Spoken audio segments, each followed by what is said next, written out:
Yes. So, hello everyone. A very, very, very, very fresh and lovely good morning to all of you. Yes. चलो फटाफट से एक बार हम देख लेते हैं कि अब तक हमने क्या क्या टॉपिक कर लिया है। ठीक है।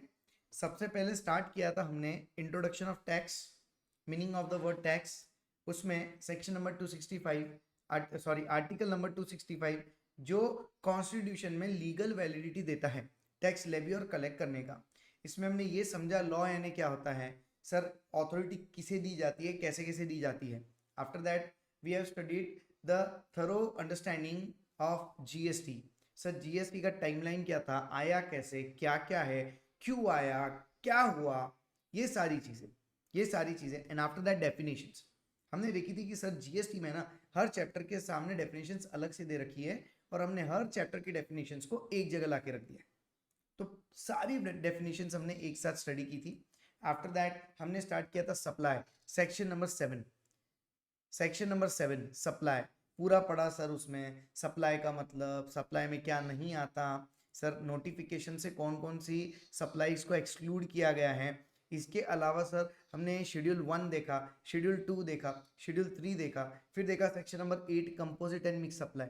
After that section number 9 charge देखा जिसमें 5 सब सेक्शन थे, 9(1), 9(2), 9(3), 9(4), 9(5।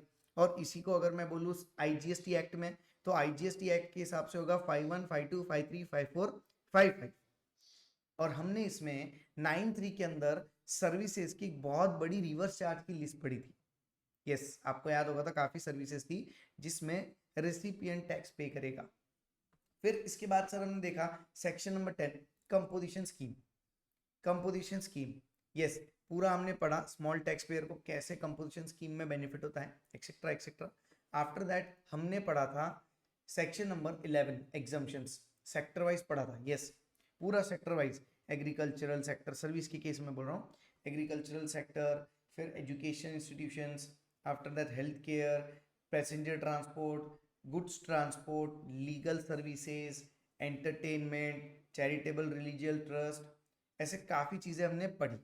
Residential renting of immovable property. Yes, ये सारी चीज़ें हमने कवर अप की। ठीक है।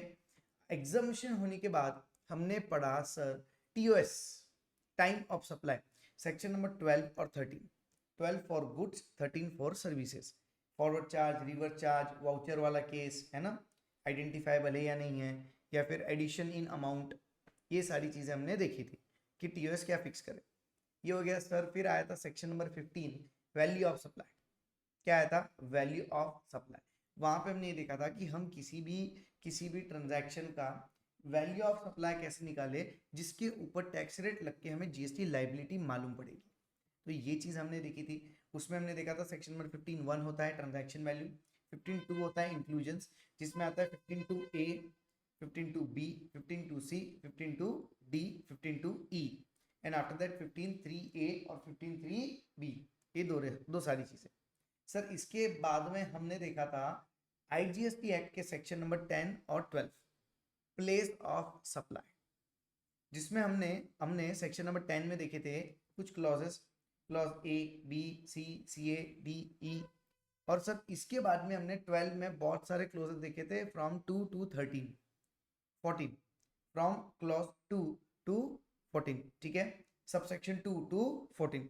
और इसमें एक तरीका मैंने याद दिलाया था आपको सामने वाले सेक्शंस को याद करने का, 2, 5, 7, 8, 9, 13, याद आया। यस, ये तरीका था। सो ऐसे हमने पीओएस पूरा किया सर।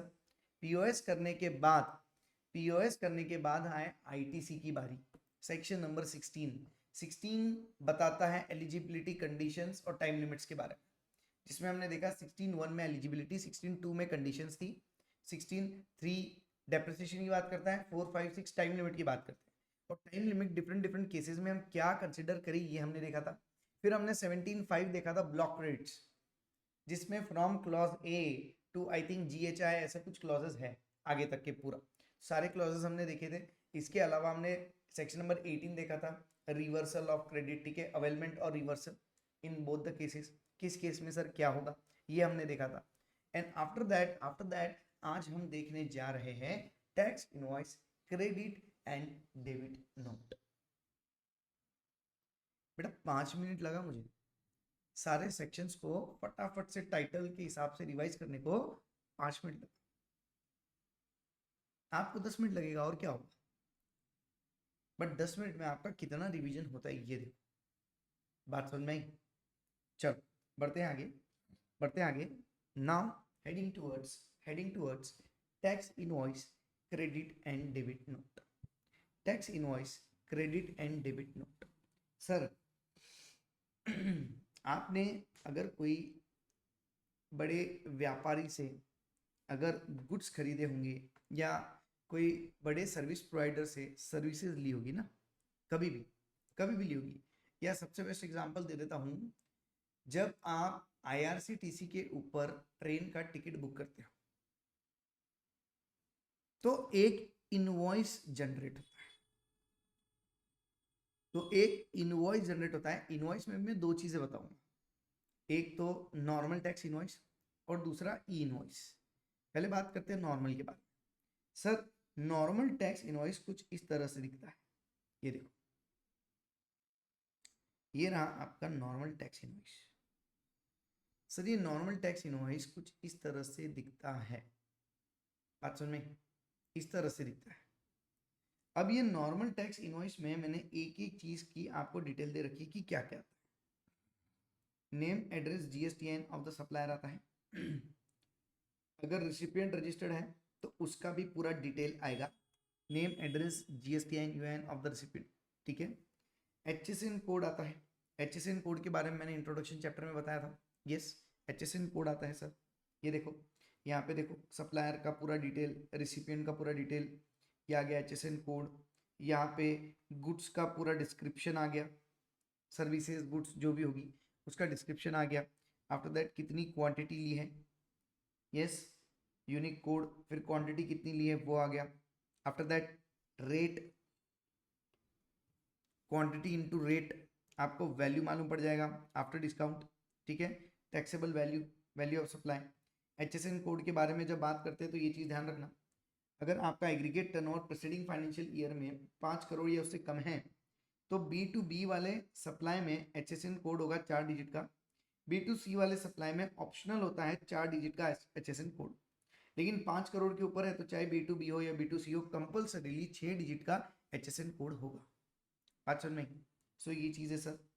इसके अलावा QR कोड भी रहता है, QR कोड के बारे में आगे बताऊंगा मैं क्या होता है। प्लेस ऑफ सप्लाई रहता है, प्लेस ऑफ सप्लाई होता है, यस सर। इसके अलावा पूरा डिटेल होता है, invoice number, invoice date, reference number, सारी चीज़ें होगी यहाँ पे। कितने कैरेक्टर्स का रहता है ये मैंने यहाँ पे दिया है डिस्क्रिप्शन में। एड्रेस एंड डिलीवरी, अगर डिफरेंट जगह बिल टू शिप टू का केस है तो बिलिंग एड्रेस अलग होगा, डिलीवरी एड्रेस अलग होगा, तो वो यहाँ पे हमें कोड करना पड़ेगा। ये देखो बिलिंग एड्रेस, शिपिंग एड्रेस दिखा, bill to ship to. Sir इसके अलावा ये बताओ कि कौन सा GST लग रहा है, CGST, SGST, IGST। After that cess and total, ये टैक्सेबल वैल्यू आ गई, इसके ऊपर लगेगा GST। यस सर GST का रेट भी मेंशन करना होता है, कितने रेट से हम GST लगा रहे हैं इस प्रोडक्ट पे, रेट भी मेंशन करना होता है। After that signature, signature most important. और सर अगर आपको डुप्लीकेट बिल चाहिए तो आपको स्टैंप लगाना पड़ेगा डुप्लीकेट का, यस कि ये बिल डुप्लीकेट है, ओरिजिनल नहीं, तो यहाँ पे स्टैंप लगेगा डुप्लीकेट का, यस। सो ऐसे करके ये बनता है बेटा इनवॉइस। बूंद बूंद से घट भरता है और पार्ट पार्ट से इनवॉइस, तो ऐसे बनता है बेटा इनवॉइस, ये होता है इनवॉइस, ठीक है। ये इनवॉइस नॉर्मली आप कभी भी देख सकते हो, गूगल पे जाओ, टाइप करो, किसी न किसी पर्सन का इनवॉइस आ ही जाएगा, ठीक है। वो प्रॉपरली स्टडी कर लो, देख लो इनवॉइस कैसा होता है। इसको कहा जाता है बेटा टैक्स इनवॉइस। क्या कहा जाता है? Tax invoice under section 13(1), 13(2), read with rule 46। This is tax invoice, got the thing? Yes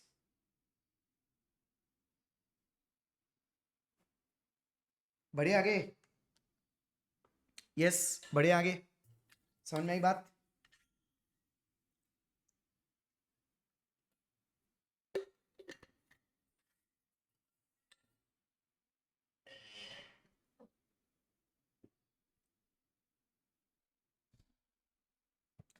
sir आगे मैंने कहा था आपको मैं ई इनवॉइसिंग भी बताऊंगा। सर ई इनवॉइसिंग यानी क्या? Electronic invoice. आपको फिजिकल इनवॉइस जनरेट करने की जरूरत ही नहीं है, इलेक्ट्रॉनिक इनवॉइस जनरेट कर दो, ठीक है। बट ये किसको लागू है? देखो ये कब लागू होगा? जब आपका aggregate turnover on a pan basis, ठीक है, on pan basis from 2017-18 onwards, अगर आपका aggregate turnover pan basis from 2017-18 onwards is greater than 5 crore, 5 crore से ऊपर जाता है तो कंपलसरी है ई इनवॉइस। तो सर कंपलसरी है मुझे जनरेट करना, इशू करना ई इनवॉइस। बट इन खुशनसीब लोगों को ई इनवॉइस जनरेट करने की जरूरत नहीं। इन खुशनसीब लोगों को ई इनवॉइस जनरेट करने की जरूरत नहीं है। सर कौन है ये खुशनसीब? कौन है ये खुशनसीब? देखो सर 5 करोड़ की लिमिट क्रॉस कर ले फिर भी, यस फिर भी SEZ यूनिट्स, इंश्योरर और बैंकिंग कंपनी, ठीक है, financial institution NBFC, GTS supplying services in relation to transportation of goods by road, ठीक है, in goods a carriage, supplier of passenger transport service. कभी ऐसा होता है कि आप बस में जाके बैठते हो, यस AC बस में जाके बैठ गए आप गवर्नमेंट की भी, और वहाँ पे इतना बड़ा आपको इनवॉइस PDF भेज देते हैं, होता है क्या ऐसा? नहीं सर, छोटी सी चिट्ठी रहती है सर, उस पर सब डिटेल मेंशन कर देते हैं, दैट इज इनफ, ठीक है। सो इन लोगों को इनवॉइस जनरेट करने की जरूरत नहीं है। Person supplying services by way of admission to exhibition cinematography multiplex screen. Sir मैं पिक्चर देखने गया और पिक्चर देखने गया, उसने मेरे को इतना बड़ा PDF भेज दिया, ई इनवॉइस लो आपकी टिकट, ऐसा होता है क्या? नहीं। यस, तो यहाँ पे इन लोगों को एग्जम्पशन है, ई इनवॉइस जनरेट करने की जरूरत नहीं है, ठीक है। ई इनवॉइस जनरेट करने की जरूरत नहीं है, सिर्फ एक छोटा सा स्टेटमेंट दे दो जिसके ऊपर सब डिटेल्स आ जाए। Yes yes. एक चीज ध्यान रखो, ई इनवॉइस का प्रोफॉर्मा ये कुछ ऐसा होता है, देखो इस पे QR कोड भी आएगा, QR कोड भी आगे और पढ़ेंगे हम, ठीक है, और बाकी सारी डिटेल्स आएगी। ये देखो एज इट इज सप्लायर का इंफॉर्मेशन, फिर रिसिपिएंट का information, description of the goods. थोड़ा सा एक चीज, अब ई इनवॉइस की कहानी बताता हूँ आपको। सर ये इनवॉइस आया क्यों? क्या हो गया था बेटा? फॉर एग्जाम्पल हुआ क्या था, अब मैं मेरा बिजनेस कर, मैंने इनवॉइस मेरे हिसाब से बनाया, मैं इनवॉइस मेरे ERP सिस्टम से मेरे हिसाब से बनाऊँ। कोई मैन्युअल इनवॉइस बनाता था, ठीक है, मैन्युअल इनवॉइस बनाता था, कोई सिस्टम जनरेटेड बनाता था, उसमें भी दिक्कत होती थी, ठीक है। अब पहला प्रॉब्लम किसी का भी फॉर्मेट सेम नहीं रहेगा। मेरा फॉर्मेट अलग होगा थोड़ा बहुत, उसका फॉर्मेट अलग होगा, उसका फॉर्मेट अलग होगा, होगा कि नहीं होगा? Yes sir. और दूसरी दिक्कत, मेरे को पहले तो ये इनवॉइस ERP में जनरेट करना होगा, फिर इस इनवॉइस को देख के GST पोर्टल पे जो फॉर्मेट है उस फॉर्मेट में मेरे को इनपुट करना होगा, मैन्युअल इनपुट। सर क्या चांसेस है कि जब आप मैन्युअल इनपुट यहां से यहां करने जाओ, यस ERP में एक बार मैन्युअल इनपुट कर लिया, फिर वापस मैं यहाँ पे जाके मेरे पोर्टल पे भी कर रहा हूँ, तो सर चांसेस है अर्थमेटिकल एरर होने के, एक जीरो ज्यादा हो गया, एक जीरो कम हो गया, चांसेस है सर एरर होने। बात समझ में? चांसेस है, ठीक है, क्योंकि एक ही काम डबल डबल कर रहा है इंसान। इसके अलावा सर फिजिकल इनवॉइस में पेपर वर्क बहुत रहता था, प्रिंट आउट निकाल के दो, डुप्लीकेट है तो ठप्पा मार के दो, ओरिजिनल का प्रिंट आउट निकाल के दो, एक्सेट्रा एक्सेट्रा। बट यहाँ पे सर ई इनवॉइसिंग के केस में क्या पेपर की जरूरत है? नहीं। बात सुन नहीं। सो ई इनवॉइस आने के कारण पेपर वर्क एलिमिनेट हो गया, कॉस्ट रिडक्शन हो गया, एक्यूरेसी ज़्यादा हो गई, क्योंकि रिकनसाइलिंग कोई ज़रूरत ही नहीं सर। अभी आपको सीधा यहाँ पे ERP सिस्टम में आपको यहाँ पे जनरेट करना है और वही पोर्टल पे चला जाएगा। बात समझ में? तो यहाँ पे एक्यूरेसी बिल्ड हो गई, better relationship, early payments, internal controls सब इंप्रूव हो गए। ये है ई इनवॉइस का जादू, ये है इनवॉइस का जादू, ठीक है। अब देखो बेटा ई इनवॉइस जो है ना वो जनरेट कैसे किया जाता है। सबसे पहले आपको अपने ERP या अकाउंटिंग सिस्टम के अंदर, यहाँ पे ERP या अकाउंटिंग सिस्टम के अंदर आपको जनरेट करना होगा इनवॉइस। खुद के ईआरपी सिस्टम में, ठीक है, यस। और उसका फॉर्मेट ई इनवॉइस को कंफर्म करना चाहिए, ई इनवॉइस के हिसाब से उसका फॉर्मेट होना चाहिए, यस। अब जैसे ही आप करोगे ना, आपको सिर्फ और सिर्फ अपलोड करना है उसको इनवॉइस रजिस्ट्रेशन पोर्टल पे, आपको सिर्फ उसको अपलोड करना है on the invoice registration portal. और जैसे ही अपलोड करोगे आपको मिलेगा इनवॉइस रेफरेंस नंबर और एक QR code, invoice reference number और एक क्यूआर कोड। अब जैसे ही आपको आईआरएन जनरेट हो जाएगा, इनवॉइस रेफरेंस नंबर, ये देखो इनवॉइस रेफरेंस नंबर और क्यूआर कोड, ठीक है। On successful registration of invoice, supplier E invoice receiver को शेयर कर देता है अलॉन्ग विद क्यूआर कोड। ये लो भैया आपका इनवॉइस, सप्लायर रिसीवर को कर देगा, यस यस इनवॉइस। लेकिन सर ई वे बिल रिलेटेड डेटा पूरा चले जाएगा ई वे बिल पोर्टल पे। ये इनवॉइस दो जगह जाएगा, सप्लायर के पास जाएगा और ई वे बिल पोर्टल पे जाएगा। और ई वे बिल पोर्टल के ऊपर पूरा डेटा वहां से खींच लिया जाएगा जो ई वे बिल रिलेटेड है, ठीक है। और यहाँ पे सप्लायर के पास आएगा, वो रिसिपिएंट को दे देगा, बराबर।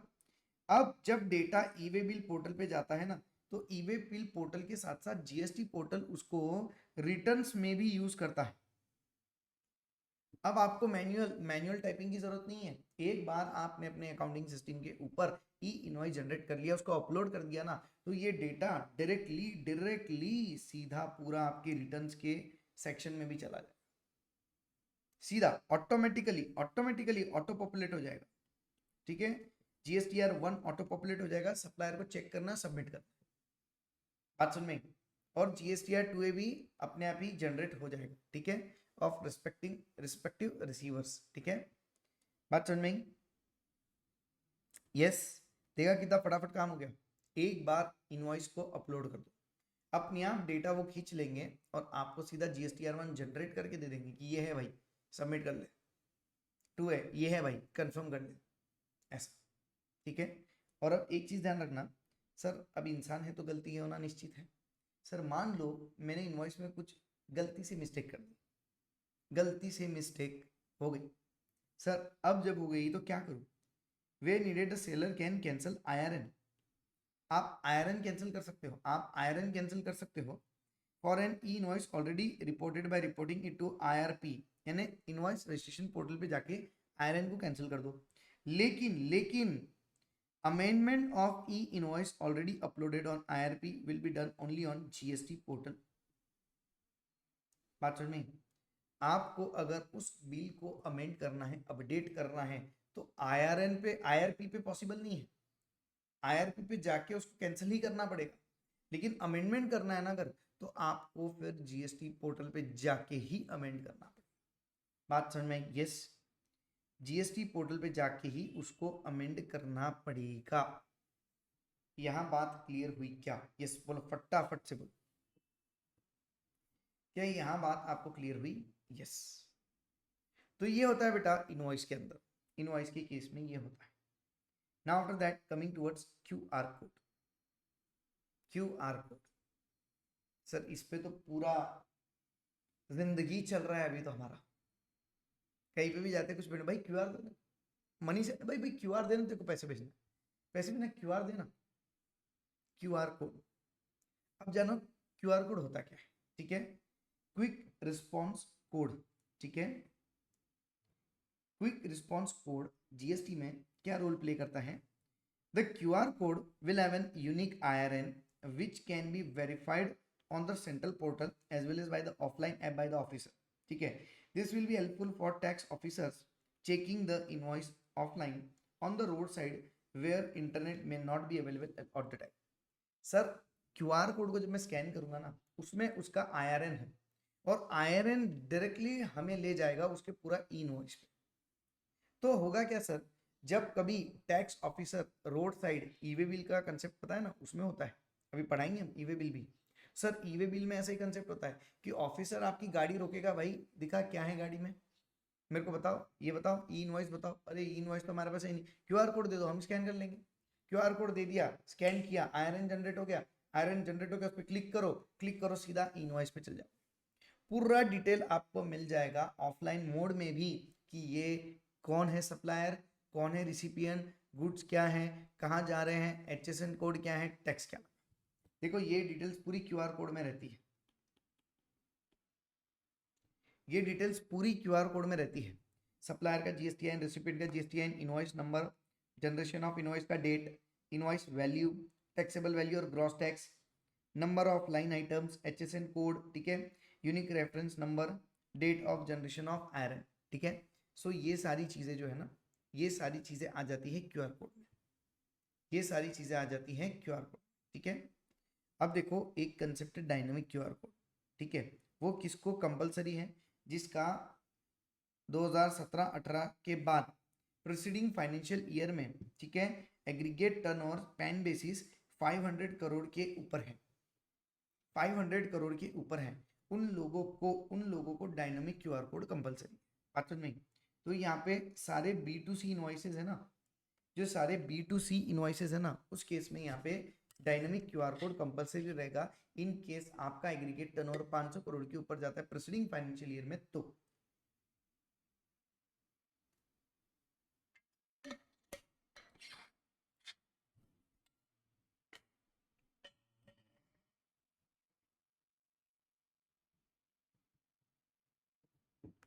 आप समझ लो कंसेप्ट क्या है, ठीक है। डायनामिक QR कोड का कंसेप्ट क्या है सर? पहले क्या हुआ, जब नया नया फोन पे गूगल पे का जमाना आया था ना, उस समय ना QR कोड हुआ करता था। और फॉर एग्जांपल अगर अमेजोन पे बोलो उसका QR कोड अलग, गूगल पे का अलग, फोन पे का अलग, भीम UPI का अलग, सबके QR कोड अलग अलग थे। मान लो मैं मुझे अगर फोन पे से गूगल पे का QR कोड स्कैन करना है तो वो होगा नहीं, क्योंकि वो गूगल पे का जनरेटेड QR कोड था, मेरा फोन पे एप्लीकेशन है, वो उसको स्कैन करेगा तो प्रॉपर डिटेल्स आपको देगा नहीं। तो गवर्नमेंट ने एक नियम लाया, उन्होंने कहा भैया ये ऐसे तो फिर डिस्टर्बेंस क्रिएट हो जाएगा, ठीक है। तो एक काम करो, सबका यूनिक QR कोड एक ही रहने दो, ठीक है, एक ही रहने दो, एक ही QR कोड जनरेट होगा, एक ही, ठीक है। तो एक ही QR कोड से अब मैं गूगल पे से फोन पे का QR कोड भी स्कैन कर सकता हूँ, मैं भीम UPI का भी QR कोड स्कैन कर सकता हूँ, मैं अमेजोन पे का भी QR कोड स्कैन कर सकता हूँ। सबका QR कोड एक ही हुआ based on the UPI number, unique payment ID, ठीक है, UPI नंबर। अब UPI नंबर जो है ना, UPI नंबर जो है वो सबके लिए QR कोड जनरेट हो जाता है अलग से। मेरा QR कोड मेरा रहेगा, UPI रिलेटेड रहेगा वो, ठीक है, it will be related with UPI code.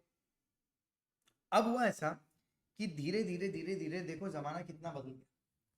पहले तो हमें ना स्कैन करते थे QR कोड को, फिर अमाउंट पुट करते थे, फिर पेमेंट पेज पे जाते थे, बैंक सिलेक्ट करते थे, फिर हम उसके अंदर कोड डालते थे, पिन डालते थे, पेमेंट होता था, ठीक है। पहले ये था। आफ्टर दैट देखो अपग्रेड कैसे हुआ।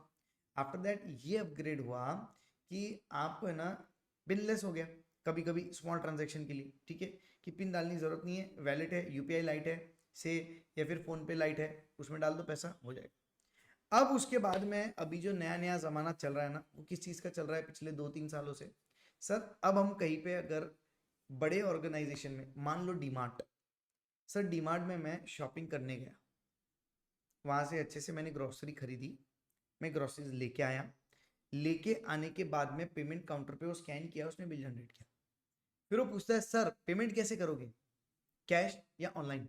मैंने कहा सर मैं ऑनलाइन पे करूँगा। ऑनलाइन पे करोगे? तो उसने मुझे QR कोड दिया। जब मैंने वो QR कोड को स्कैन किया ना, मैं डायरेक्टली पिन वाले पेज पे आ गया, ना मेरे को मैन्युअली अमाउंट फिट करनी पड़ी, ना बैंक सिलेक्ट करना पड़ा, मैं डायरेक्टली पिन वाले पेज पे आ गया, पिन डालो पेमेंट करो। ये होता है डायनेमिक QR कोड, जिसके अंदर डायरेक्टली जितना पेमेंट करना है उतना पेमेंट उसके अंदर ऑलरेडी होता है कि आपको इतना पेमेंट करना है, लिख के रहता है। और आप जैसे ही स्कैन करोगे ना, आपको अमाउंट पुट करने की जरूरत नहीं पड़ेगी, वो अमाउंट ऑटोमेटिक ले लेगा और आपको पिन पेज पे लेके जाएगा। अब सीधा सीधा क्या करना है सर, हमें पिन पुट करना है और पेमेंट हो जाएगी। ये होता है concept of dynamic QR code. ऐसे ही होता है, डीमार्ट में जाओ, स्कैन करो, देखो आपको अमाउंट अलग से नहीं डालनी पड़ती, उसमें टाइप नहीं करनी पड़ती, ऑटोमेटिक वो अमाउंट कैच कर लेता है और आपको पिन पेज पे ले जाता है। आपको सिर्फ अपना पिन डालना है and the payment will be done. बात सुन में? यस और यस। और अब इसमें एक चीज ध्यान रखो, इसमें बेटा ये डायनामिक QR कोड का जो कंसेप्ट है ये कहाँ पे एप्लीकेबल नहीं है? ये इन खुशनसीब लोगों को एप्लीकेबल नहीं है, चाहे 500 करोड़ की लिमिट क्रॉस क्यों ना कर ले, इन लोगों का एप्लीकेबल नहीं है। सर कौन है ये लोग? Banking company, insurer, financial institution, GTA, supplying services in relation to transportation of goods by road, ठीक है, in goods carriage, supplier of passenger transport service, cinema, ठीक है, O I D A R यानी Netflix वगैरह, और no dynamic Q R code in case of exports. Export के case में dynamic Q R code applicable नहीं रहेगा। बात समझ में आई? यस। तो इन लोगों के केस में यहाँ पे डायनेमिक क्यू आर कोड का प्रोविजन एप्लीकेबल नहीं होता। अब जैसे ही बेटा डायनेमिक क्यू आर कोड आया ना कंसेप्ट, दिक्कतें आनी शुरू हो गई लोगों को। दिक्कतें आनी शुरू हो गई लोगों को। सर कैसी दिक्कतें, क्या प्रॉब्लम? इतना अच्छा तो है, सीधा स्कैन करो, पिन वाले पेज पे पहुंच गए, पेमेंट करो, खत्म करो। फिर क्या दिक्कत? फिर क्या दिक्कत? क्या दिक्कत अभी बताता हूँ क्या दिक्कत। सर कभी कभी है ना, मैं पेमेंट करने गया मान लो, ठीक है, ये दिक्कत है आपके सामने जो केसेस दिख रहे हैं ना बेटा, यहाँ पे देखो, केस 1, केस 2, केस 3, केस 4 है ना। अब सर कभी कभी मैं पेमेंट करने जाता हूँ, क्यूआर कोड स्कैन ही नहीं हो रहा, स्कैन भी हो गया तो एक पॉपअप आ जाता है पिन डालने के बाद, bank server down, bank server down, your bank is not accepting the payments, receivers bank server down, payment नहीं हो रहा, पेमेंट ही नहीं हो रहा। या कभी कभी कोई क्रेडिट कार्ड से करता है, रुपए क्रेडिट कार्ड है तो ऑनलाइन स्कैन करके कर देता है, तो सर उसमें फिर लिमिट का इशू, भाई इतनी इतनी लिमिट हो गई, अब आपकी लिमिट नहीं है, लिमिट का इशू है कि नहीं? ये सारी बात है। अब ऐसा हुआ, अब ऐसा हुआ तो सर यहां पे हम क्या करें? पेमेंट तो लेना पड़ेगा। तो आप सामने वाले को क्या कहते हो, एक काम करो, 3,000 का अमाउंट हुआ ना, मैं 1,000 आपको ऑनलाइन करता हूँ, 2,000 कैश देता हूँ। मैंने तो क्यूआर कोड जनरेट कर लिया 3,000 का, अब बंदा कह रहा है कि 1,000 रुपये ऑनलाइन करूंगा और 3,000 मैं कैश में दूंगा। होता है सर, यस। जाके एक बार मस्त डीमार्ट में कोई बड़ी लाइन लगी होगी ना, वहाँ खड़े हो जाओ, एक ना एक इशू तो मिल ही जाएगा, एक ना एक इशू तो पक्का मिलेगा। बात समझ में? सर ऐसा हो, ऐसा हो, ऐसी दिक्कतें आ रही हैं, क्या करें? तो this are the compliances, this are the compliances with dynamic QR code requirement, ठीक है। ये कंप्लाइंसेस, पहला one, case 1, supplier provides displays, आप गए डीमार्ट पे, उसने डिस्प्ले कर दिया QR code, yes, but the customer opts to make payment without using QR code and supplier provides the cross reference of such payment made without use of dynamic QR code on the invoice. उसने मेरे से बिना पूछे ही generate कर दिया। कोई कोई रहते हैं जिसको घाई बहुत रहती है, इतनी भीड़ दिख रही है काउंटर पे, उसको घाई थी, भाई पट पट पट पेमेंट करो जाओ। उसने क्यूआर कोड जनरेट कर रहे हैं, बोले सर पेमेंट है, बोले हैं ये नहीं है, हाँ कैश, ऑनलाइन कैश। अब लेकिन जनरेट तो हो गया, जनरेट तो हो गया। तो यहाँ पे करना क्या है, the said invoice shall be deem to have complied with the requirement of dynamic QR code. कब हम समझ लेंगे कि डायनेमिक क्यूआर कोड की रिक्वायरमेंट से आपने कंप्लाई किया है? इन केस आपने अगर उस क्यूआर कोड का रेफरेंस रेफरेंस क्रॉस रेफरेंस अगर अपने इनवॉइस में दिया है तो, ठीक है, क्रॉस रेफरेंस अपने इनवॉइस में दिया है तो, कि भाई मैंने डायनेमिक क्यूआर कोड, ये क्यूआर कोड था, ऐसा क्यूआर कोड, इसका नंबर था, ये जनरेट किया था, बट पेमेंट कैश में। Now case supplier makes available to customer an electronic mode of payment like UPI collects, UPI intent or similar other modes of payment through mobile application or computer based application where through dynamic QR code is not displayed but the detail of merchant as well as transaction are displayed captured otherwise. The invoice shall be deemed to comply with the requirement of dynamic QR code. देखो सीधी बात है, कहाँ से हो रहा है sir? Mobile application, where though dynamic QR code is not displayed, sir display हो ही नहीं रहा, but the details of merchant as well as transaction are displayed captured otherwise.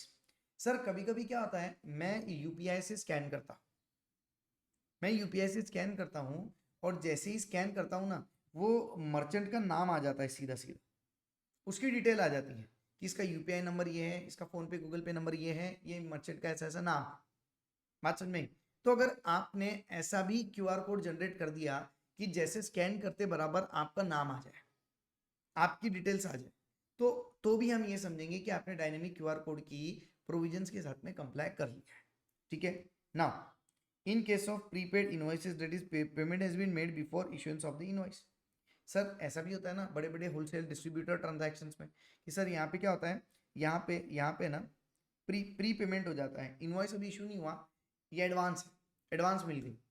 तो सर कैसे करें, फिर एडवांस मिल गई तो डायनेमिक क्यूआर कोड मुझे पूरा जनरेट नहीं करना पड़ेगा।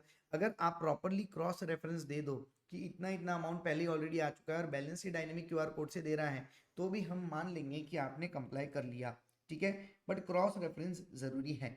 इन case where e commerce operator यानी Ola Uber online application has complied with the dynamic QR code requirement, whether the supplier using such e-commerce portal or application will be still required to comply with the requirement of dynamic QR code. Sir अब auto वाला, मैंने ओला book किया, auto में travel किया, अब travel करके मैं destination पे पहुंचा और यहाँ पे मुझे ऑनलाइन अमाउंट आ गई सीधी, मैंने पेमेंट कर दिया ओला कंपनी को, ऑटो वाले को नहीं किया, ओला कंपनी को। बट सप्लायर कौन हुआ, ऑटो वाला। क्या सप्लायर ने डायनेमिक क्यूआर कोड की रिक्वायरमेंट से कंप्लाई किया? नहीं सर, जरूरत नहीं थी, क्योंकि ई कॉमर्स ऑपरेटर ने कर दिया ना, इसलिए हम ऐसा मान लेंगे कि उसने भी कंप्लाई कर लिया। बात समझ में? यस, बात समझ में?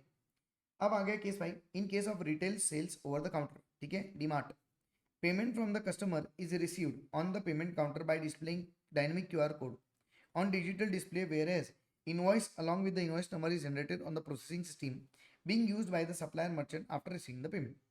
ये होता है डीमार्ट में, पेमेंट करो उसके बाद में बिल निकलता है ना, पेमेंट करो उसके बाद में बिल निकलता है, तो भी हम ये मान लेंगे कि डायनेमिक क्यूआर कोड की प्रोविजंस को आपने फॉलो किया है। जरूरी नहीं कि वो जो बिल है उसके ऊपर क्यूआर कोड उसको स्कैन की करूँ, नहीं सर, उसने डिजिटली एक छोटे से स्क्रीन पर डिस्प्ले किया, मैंने स्कैन किया, पेमेंट कर दिया, फिर बिल हुआ, कोई दिक्कत चले। इन केस ऑफ पार्ट पेमेंट, मैंने आपको बोला ना 3,000 रुपये का पेमेंट था, मैंने 1,000 रुपये उसको ऑनलाइन किया, 2,000 कैश में दिया, तो भी ऐसा मान लेगा कि डायनेमिक क्यूआर कोड का, मान लिया जाएगा कि डायनेमिक क्यूआर कोड का रिक्वायरमेंट आपने फुलफिल किया है। बात समझ में आई क्या? यस, फटाफट से बोलो, बात समझ में आई क्या? यस। अब देखो, अब पॉइंट बता रहा हूं आपको, सर हुआ क्या? हुआ क्या, मैं ना अब तक के रजिस्टर्ड पर्सन था ही नहीं, सुखी जिंदगी चल रही थी एकदम बढ़िया मजे। एकदम से एक दिन मैंने लक्ष्मण रेखा पार कर ली, थ्रेशोल्ड लिमिट, हाँ लक्ष्मण रेखा है ना, थ्रेशोल्ड लिमिट मैंने पार कर ली। अब जैसे ही मैंने थ्रेशोल्ड लिमिट को क्रॉस किया, क्रॉस किया ना आपने, अगर आपने क्रॉस किया तो अब क्या करना पड़ेगा सर? रजिस्ट्रेशन करना। अब मान लो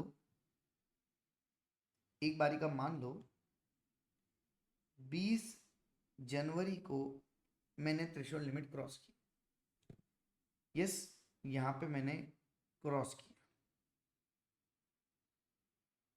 28 जनवरी को मैंने अप्लाई किया, ठीक है, और 5 फरवरी को मुझे मिला रजिस्ट्रेशन सर्टिफिकेट।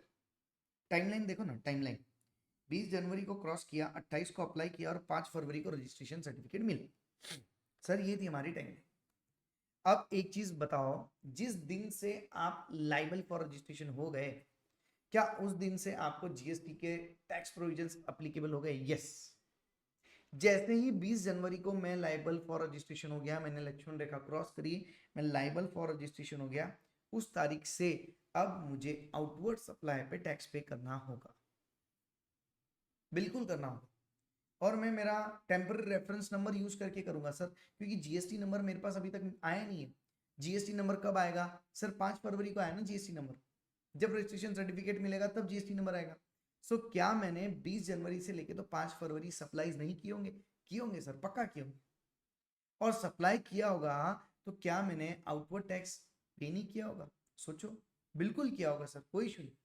एक कंसेप्ट होता है फर्स्ट रिटर्न का कंसेप्ट होता है, सर मैं रजिस्ट्रेशन नंबर आने के बाद भले जीएसटी पे करूंगा, बट इतने समय में मैंने सप्लाईज की है, और जिन लोगों को सप्लाईज की उन लोगों से मैंने टैक्स भी कलेक्ट किया है, बट उनको मैंने अब तक इनवॉइस, कच्चा इनवॉइस दिया, नॉर्मल इनवॉइस दे दिया, जीएसटी इनवॉइस, टैक्स इनवॉइस नहीं दिया मैंने। क्यों नहीं दिया भाई? जीएसटी नंबर ही नहीं है, कहां से दूं? बट 5 फरवरी को अब मेरे पास में जीएसटी नंबर आ गया। अब क्या करना चाहिए? सर जितने इनवॉइस आपने इन दिन में दिए हैं 20 जनवरी से लेके तो 5 फरवरी के डेट में जो भी सप्लाईज हुई है उनके जितने भी इनवॉइसेस गए ना, एक काम करो, उन इनवॉइसेस को रिवाइज करो। सामने वाले को बोला भाई भाई भाई ला इनवॉइस ला, मैं टैक्स इनवॉइस देता हूँ, ला तेरा इनवॉइस वापस ला, मैं टैक्स इनवॉइस देता हूँ। बात समझ में आई? बात समझ में आई? ये आप कब तक कर सकते हो? रजिस्ट्रेशन से 1 महीने के अंदर अंदर। यस, रजिस्ट्रेशन से लेके तो 1 महीने डेट लाइबल फॉर रजिस्ट्रेशन हो गया, ठीक है। नाउ आपका जब से सर्टिफिकेट मिल गया रजिस्ट्रेशन का, उसके 1 महीने के अंदर अंदर, फ्रॉम दैट डेट, उसके 1 महीने के अंदर अंदर आपको टैक्स इनवॉइस को रिवाइज करना होगा। सब टैक्स इनवॉइस को आपको रिवाइज करना होगा उसके 1 महीने के अंदर अंदर, from the date of registration certificate. Yes, समझ में आई बात? यस, समझ में आई बात? Consolidated tax invoice, consolidated tax invoice. देखो, छोटे मोटे हिसाब किताब में टैक्स इनवॉइस जनरेट कैसे करोगे? यस सर, मान लो जहाँ पे गुड्स जो और सर्विस जो सप्लाई की है उसकी वैल्यू 200 रुपये से नीचे है, ठीक है, रेसिपिएंट ही अनरजिस्टर्ड, उसको जरूरत ही नहीं है, ठीक है, recipient does not require such invoice, वो कहता है मेरे को जरूरत ही नहीं, छोड़ो, वो अनरजिस्टर्ड है, उसको जरूरत नहीं है, 200 रुपये से कम है वैल्यू। तो इस केस में एक एक सप्लाई का इनवॉइस जनरेट करने की जरूरत नहीं है, हम मल्टीपल सप्लाईज करते जाएंगे और बाद में सब सप्लाईज का मिला के कंसोलिडेटेड इनवॉइस जनरेट करते हैं। So that is called as consolidated tax invoice. Yes, consolidated tax invoice, this is the concept of consolidated tax invoice. यहाँ तक हमने काफी चीजें देखी related with tax invoice, QR code, e invoicing. एक 5 minute का ब्रेक लेते हैं, then will proceed further. Okay, yes.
Yes, welcome back.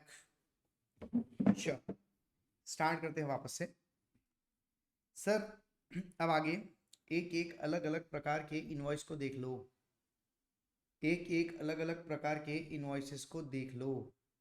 Yes, कि कौन सा इनवॉइस क्या क्या करता है, ठीक है, कब कब यूज करना है, कैसे करना है, ये सारी चीजें। ओके ना, 1 सेकेंड।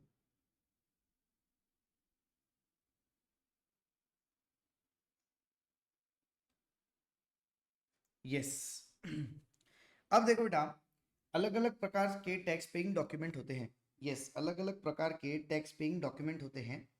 बिल ऑफ सप्लाई, ठीक है, receipt voucher, refund voucher, payment voucher, फिर इसके बाद में आ गया रूल 55 का चालान, ठीक है, और क्रेडिट नोट, डेबिट नोट। ये इतने सारे यहाँ पे टैक्स पेइंग डॉक्यूमेंट्स होते हैं। हमने सेक्शन 16 पढ़ते वक्त देखा था कि टैक्स पेइंग डॉक्यूमेंट का एक बहुत इंपॉर्टेंट रोल होता है। अगर ये है तो क्रेडिट मिलता है, अदरवाइज नहीं। अब आ जाओ पहला, bill of supply. Sir bill of supply ने क्या, एज पर section 31(3)(c stipulated that a registered person supplying exempted goods or services or both the registered person supplying paying tax under composition levy। देखो किन दो लोगों को करना है, जो एग्जेम्प्ट गुड्स सप्लाई कर रहा है पहला, दूसरा जो कंपोजिशन स्कीम के अंदर है वो।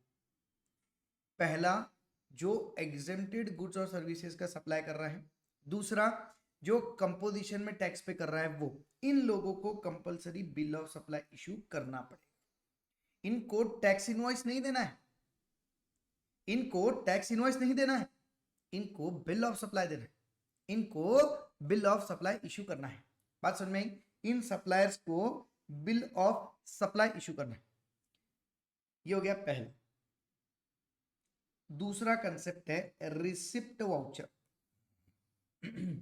दूसरा कंसेप्ट है बेटा रिसिप्ट वाउचर। मान लो अगर आपको कोई डील करनी है तो आप क्या करोगे, सर उसको डील करके हम जब फाइनल करेंगे तो उसको कुछ ना कुछ एडवांस दे देते हैं। ये लो 1 लाख रुपए एडवांस, बाकी माल पहुंचने के बाद आ जाएगा, है ना, ऐसे डील की मैंने। तो जब मैंने उसको एडवांस दिया तो कुछ ना कुछ प्रूफ होना ना कि भैया 1 लाख रुपए एडवांस मैंने इसको इसीलिए दिया। तो तब इश्यू होता है रिसिप्ट वाउचर। जब सप्लायर को एडवांस मिलेगा ना, यस, तब वो इशू करेगा रिसिप्ट वाउचर, तब वो इशू करेगा रिसिप्ट वाउचर, ठीक है, with respect to the goods और सप्लाई जिसका सर्विस हो रहा है, सप्लाई ऑफ गुड्स और सर्विसेज, रिसिप्ट वाउचर कि मुझे ये एडवांस मिल गया है, इसका एक एविडेंस, इसका एक एविडेंस, ठीक है। ये हो गया रिसिप्ट वाउचर एज पर section 31(3) clause D, read with rule 50। ये हो गया रिसिप्ट वाउचर, एडवांस जो मिला ना उसके अगेंस्ट कुछ एविडेंस देना। Now after that comes the refund voucher, after that comes the refund voucher. Sir refund voucher के केस में क्या होता है, मैंने जो एडवांस दिया था ना, 1 लाख रुपए भी दिया ना मैंने एडवांस कि बाकी माल पहुंचने के बाद आ जाएगा, किसी कारण वो डील कैंसिल हो, तो मैंने जो एडवांस दिया था उसके लिए उसने रिसिप्ट वाउचर दिया था, तो ये रिफंड वाउचर उस रिसिप्ट वाउचर को कैंसिल करता है। ये रिफंड वाउचर उस रिसिप्ट वाउचर को कैंसिल करता है। तो जब वो एडवांस में रीपे कर दूंगा, जब वो एडवांस में रिसिपिएंट को रीपे कर दूंगा, तब रिफंड वाउचर इशू होगा कि मैंने ये एडवांस वापस दे दिया है। बात समझ में आई क्या? यस, बात समझ में आई क्या? यस। कुछ इस तरह से होते हैं 3 डॉक्यूमेंट्स। अब देखोगे ना इनके कंटेंट 90% से, देखो, name address GSTN supplier, name address GSTN supplier, name address GSTN supplier, 16 character का नंबर होता है, 16 कैरेक्टर का नंबर होता है, यस, इनवॉइस का, डेट ऑफ इशू है ना, name address GSTN of the recipient, description of goods, HSN code, ये रहा, ठीक है, अमाउंट ऑफ एडवांस टेकन, ये इस केस में रहेगा क्योंकि एडवांस के केस में हो रहा है, ठीक है। तो 90% आपका कंटेंट सेम रहेगा हर इनवॉइस का, हर टैक्स पेइंग डॉक्यूमेंट का 90% कंटेंट सेम रहेगा, सिर्फ 10% कहीं ना कहीं कुछ ना कुछ फर्क है। बात समझ में? यस। सो बात समझ में यहाँ पे तो ऐसा होता है। तो देखिए यहाँ पे कंटेंट 90% सेम है, थोड़ा सा ही फर्क होता है। Now comes the payment voucher. अब ये कब इशू होता है? इसका भी कंटेंट देखो ऊपर जैसे ही सेम है, ठीक है, इसलिए कंटेंट पे मैं ज़्यादा फोकस करूंगा नहीं। एक बार रीड करो किसी एक का कंटेंट और देख लो दूसरों में डिफरेंस क्या है।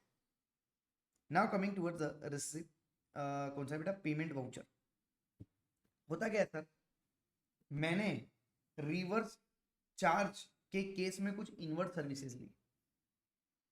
जब मैंने रिवर्स चार्ज, मैंने किसी एडवोकेट से लीगल सर्विसेज ले ली। अब एडवोकेट से लीगल सर्विस लेना है, क्या हुआ, रिवर्स चार्ज। तो रिवर्स चार्ज में मैंने सर्विसेज ली, रिवर्स चार्ज में मैंने सर्विसेज ली, इस पे टैक्स कौन पे करेगा? मैं पे करूंगा ना, रिसिपिएंट पे करता है, रिसिपिएंट पे करता है टैक्स। सप्लायर को पे करने की जरूरत नहीं है, रिसिपिएंट खुद ही पे कर देता है। सप्लायर को कलेक्ट करके गवर्नमेंट को पे करने की जरूरत नहीं, रिसिपिएंट खुद ही गवर्नमेंट को पे कर देगा। In such cases there is role of payment voucher. देखो, invoice is to be issued by the recipient if he is liable to pay tax under reverse charge, ठीक है, 9394, and receive supply from an unregistered person. A registered person who is liable to pay tax under the reverse charge, ठीक है, shall issue an invoice in respect of goods and services or both received by him from the supplier who is not registered on the date of receipt of goods or services or both. Thus, a recipient liable to pay tax by virtue of 93 has to issue invoice only when supplies have been received for from unregistered supplier. अगर unregistered supplier से आपने लिया है, अगर unregistered supplier से मैं ले रहा हूं, तो मुझे इनवॉइस इशू करना पड़ेगा रिसिपिएंट को। नहीं तो इनवॉइस इशू करने की रिस्पॉन्सिबिलिटी किसकी है? सप्लायर की। बट वो अनरजिस्टर्ड है और उसके सर्विसेज पे रिवर्स चार्ज पे मैं टैक्स पे कर रहा हूं, तो टैक्स इनवॉइस लगेगा, तो वो तो इशू नहीं कर सकता ना, मुझे इशू करना। बात समझ में आई? तो अनरजिस्टर्ड सप्लायर से अगर आपने 9394 के केस में अगर कोई भी तरह का रिवर्स चार्ज सप्लाई लिया है, तो उस केस में आपको इनवॉइस इशू करना पड़ेगा, रिसिपिएंट को इनवॉइस इशू करना पड़ेगा। यस, बात समझ में आई? रिसिपिएंट को इनवॉइस इशू करना पड़ेगा। And after that comes the payment voucher. Now payment voucher is to be issued by the recipient at the time of making payment if he is liable to pay tax under 9394। देखो अब हुआ क्या, a registered person who is liable to pay tax under reverse charge case 9394 shall issue a payment voucher at the time of making payment to the supplier। देखो invoice तो issue करना ही है, invoice तो issue करना ही है, लेकिन उसके अलावा पेमेंट वाउचर भी इशू करना है, उसके अलावा पेमेंट वाउचर भी इशू करना है by the recipient at the time of making payment to the supplier. भैया मैं आपको पेमेंट कर रहा हूं, आपके ऊपर का टैक्स भी मैंने पे कर दिया है, तो वो पेमेंट वाउचर भी उसको देगा। इनवॉइस तो इशू करेगा ही करेगा सर, लेकिन इसके अलावा पेमेंट वाउचर भी इशू करेगा। बात समझ में आई क्या? Yes. So this are the case of payment voucher and the case. अब देखो, अब सर होता क्या है, अब बैंक वाले हो गए, ठीक है, या से फॉर एग्जांपल गुड्स ट्रांसपोर्ट वाले हो गए, सिनेमा वाले हो गए, yes.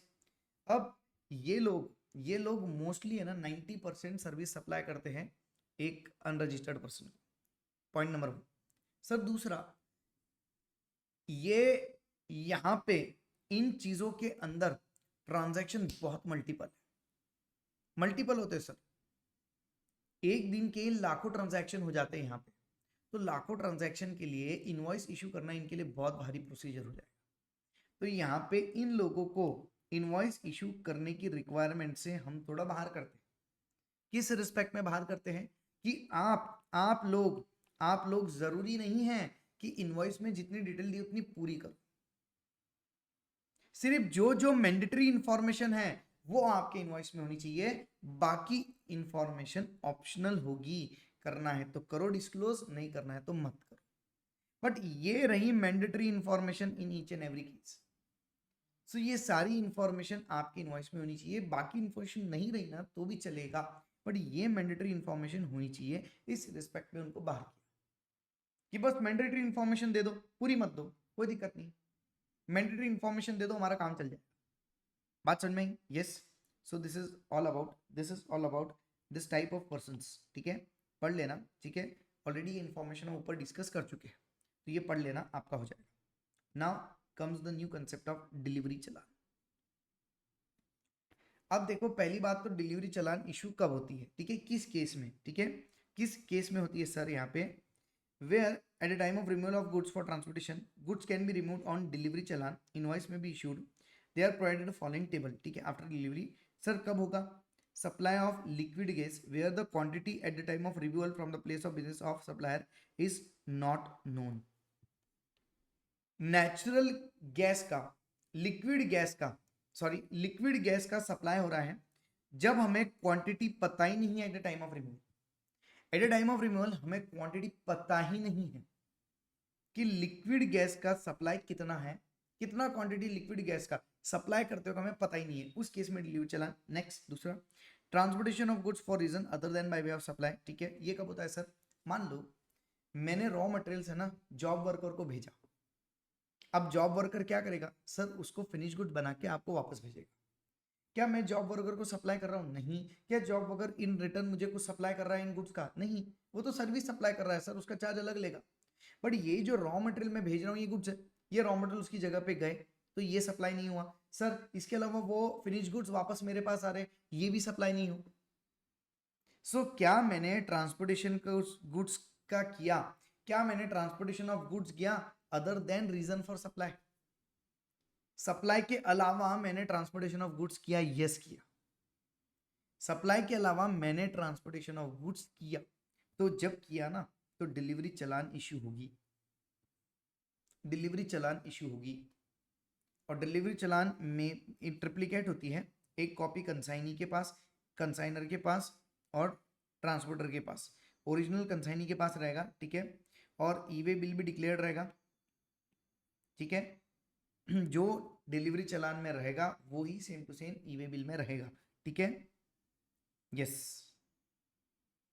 Okay done.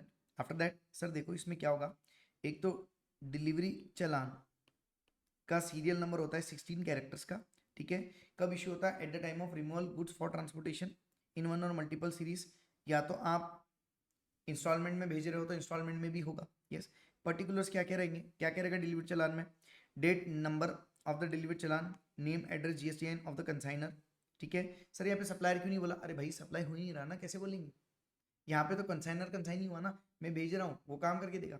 Yes, name, address and GSTN of the consignee, HSN code, quantity, ठीक है, एग्जैक्ट टैक्सेबल वैल्यू कितनी है इसकी, टैक्स रेट क्या है, tax amount, CGST, SGST, UTGST, IGST, cess क्या क्या लग सकता है इस पे, प्लेस ऑफ सप्लाई कहाँ जा रहा है, सिग्नेचर, ये सारी डिटेल्स कंपलसरी, सारी डिटेल्स कंपलसरी है डिलीवरी चालान की।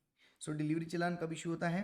इन केसेस में इशू होता है, और इसका रोल क्या है मैंने आपको एक्सप्लेन कर दिया।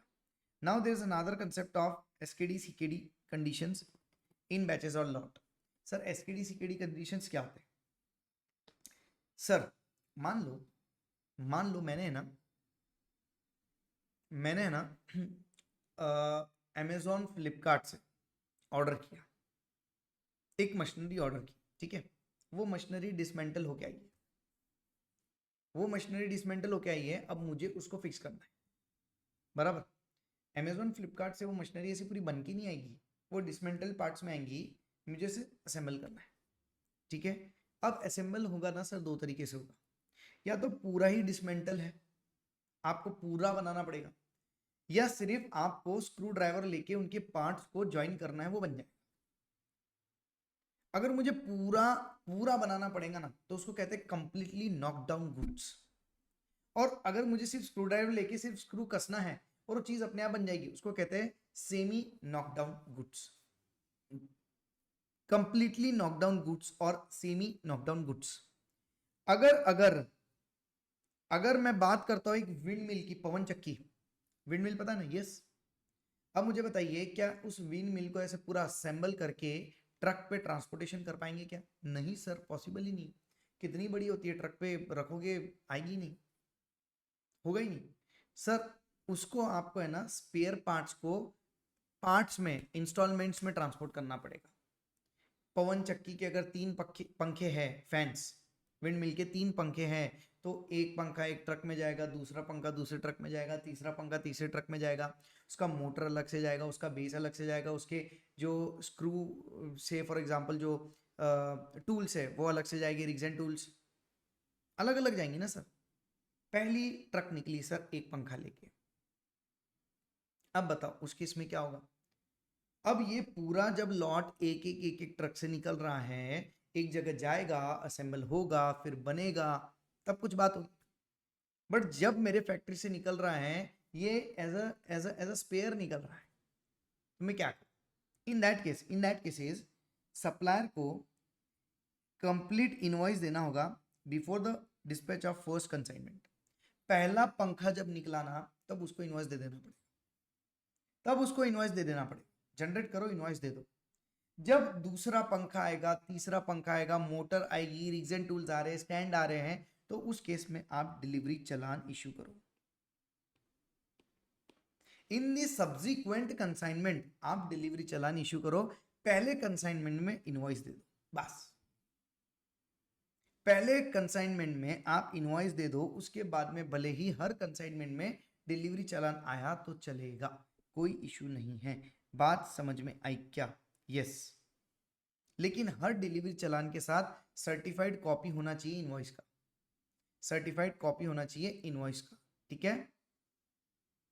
यस, इशू कर लो, लेकिन भेजना कब? इनवॉइस, ओरिजिनल इनवॉइस आप लास्ट कंसाइनमेंट में भेज देना, ओरिजिनल इनवॉइस आप लास्ट कंसाइनमेंट में भेज देना, इशू कर लो।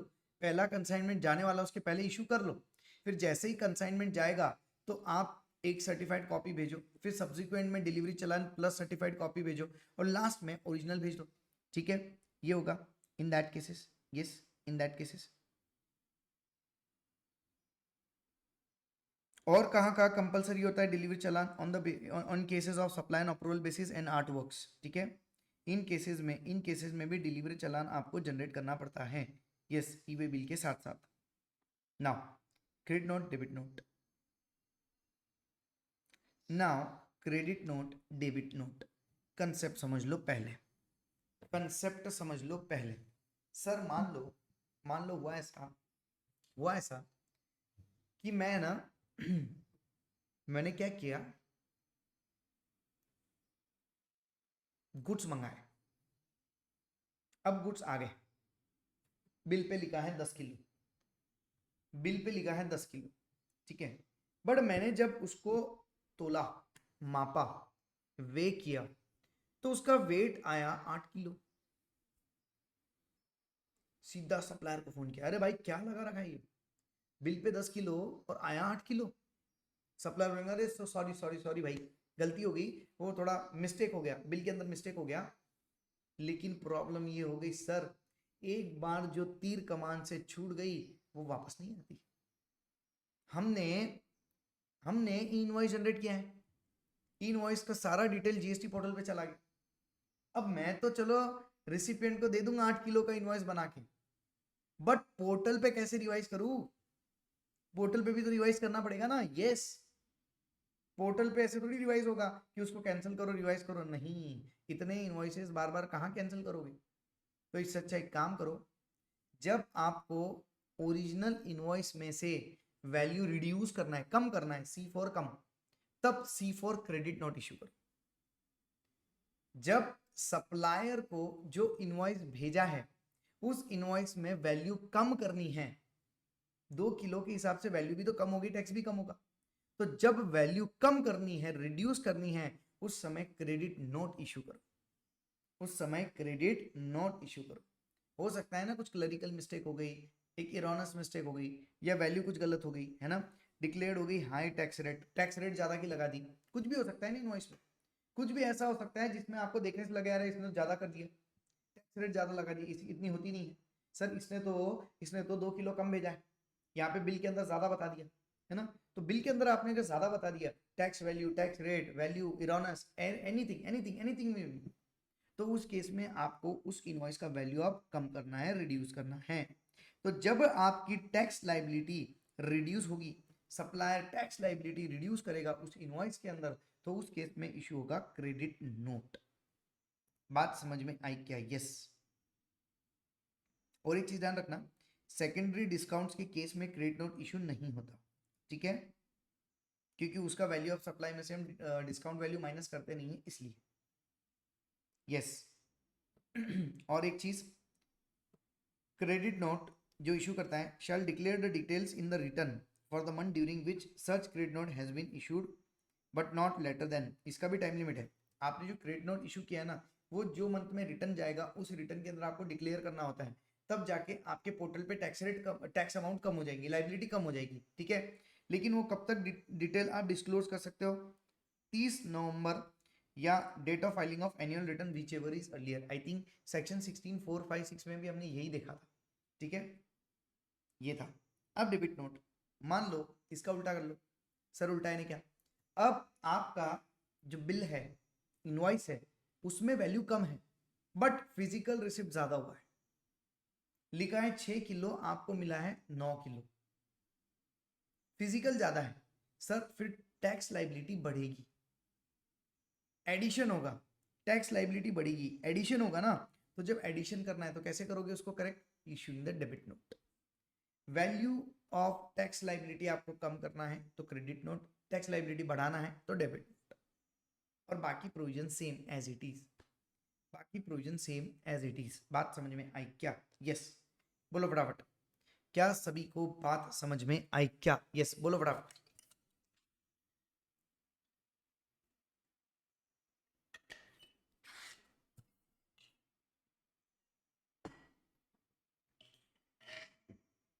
यस क्या सभी को बात समझ में आई क्या? बोलो फटाफट। यस तो ये होता है बेटा डेबिट नोट क्रेडिट नोट का कंसेप्ट। यस और ये रहा उसका डिटेल। सर उसमें डिटेल क्या होता है पढ़ लो, 90% मैंने कहा था सब डिटेल सेम है, ठीक है। एक लाइन और पढ़ लो। Credit note debit note supplementary invoice is a convenient and legal method by which value of the goods or services in original tax invoice can be amended or revised। आप original tax invoice के अंदर जो value of taxable goods and services है supply की, उसको आप amend या revise कर सकते हो। ये लीगल मेथड होता है, ये लीगल मेथड होता है। बात समझ में? यस ये लीगल मेथड होता है सर।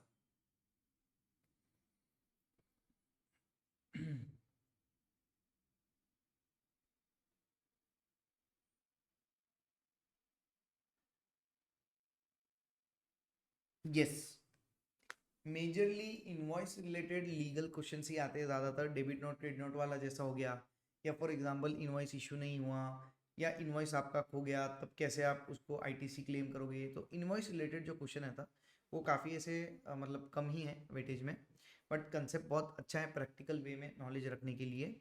और बाकी जो भी इनवॉइसेज हमने देखे हैं, ये कभी भी किस पे भी क्वेश्चन आ सकता है। बट अब डिलीवरी चालान कब इशू होती है और क्या क्या उसमें डिटेल होती है, बोलो। अब आपको लिखना पड़ेगा, तो वो हिसाब से इनवॉइस भी अच्छे से करके जाना। ये छोड़ना कुछ भी नहीं है, सब चीज़ें अच्छे से करके जाना है। Don't leave anything, okay. So this is how we have completed the invoices chapter.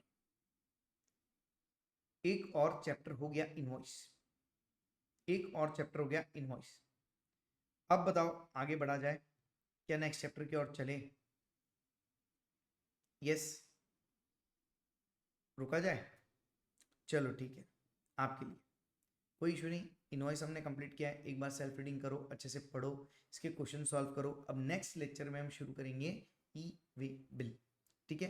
कल हम शुरू करने वाले हैं ई वे बिल, कल ये ई वे बिल भी कंप्लीट हो जाएगा ऑल थ्रू, ठीक है।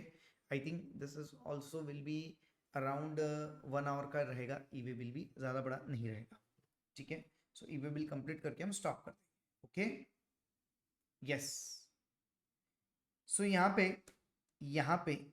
पे सर हम रुक जाते हैं, यहाँ पे हम रुक जाते हैं सॉरी।